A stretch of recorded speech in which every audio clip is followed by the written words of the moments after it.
Hello বন্ধুরা, তোমরা সবাই কেমন আছো? আশা করি ভালো আছো। তো চলুন আজকে দেখায় আপনাদেরকে সিক্রেট বুক দিয়ে গ্র্যানি দাদিমাকে কীভাবে আজাদ করা যায়। এই বুকটার খুব একটা কাজ তো নেই, তবে গ্র্যানি দাদিকে আজাদ করলে সেখান থেকে স্পাইডার কিটা পাওয়া যায়।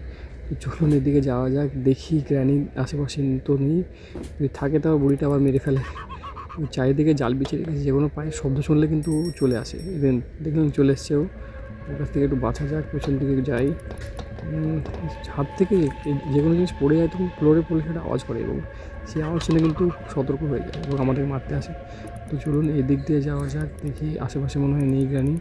তো চলুন সিঁড়ি দিয়ে ওপরে যাওয়া যাক। আচ্ছা, এই দেখুন এখানে ট্র্যাপ বিছিয়ে রেখেছে, এই ট্র্যাপটা রিমুভ করতে হবে, নাহলে চলে আসলে আবার সমস্যা। তো চলুন এই রুমটা দিয়ে সেকেন্ড রুম, ফার্স্ট রুম তো না, সেকেন্ড রুমে যাওয়া যাক। এই বুক শেল্ফের পেছনে এই কঙ্কাটা দেখুন, কঙ্কাটা মুখ থেকে ফেলে দিচ্ছি এখানে। লিভারটা টানা যাক, দেখুন লিভারটা যখনই টানবো এই বুক শেল্ফটা কিন্তু সরে যাবে, এবং বুক শেল্ফটা সরে গেলে এরকম একটা রুম ওপেন হবে। গ্র্যানি দাদি ঝুলছে এখানে, বুকটা প্লেস করলে কিন্তু গ্র্যানি দাদি রিমুভ হয়ে যাবে। দেখুন বুকটা প্লেস করলাম আর গ্র্যানি দাদি কিন্তু রিমুভ হয়ে গেছে ওখান থেকে, এবং একটু পর যখন বেরিয়ে আসবে তখন তার কাছে স্পাইডার কিট পাওয়া যায়। আশা করি ভিডিও ভালো লেগেছে, তোমাদের লাইক করো।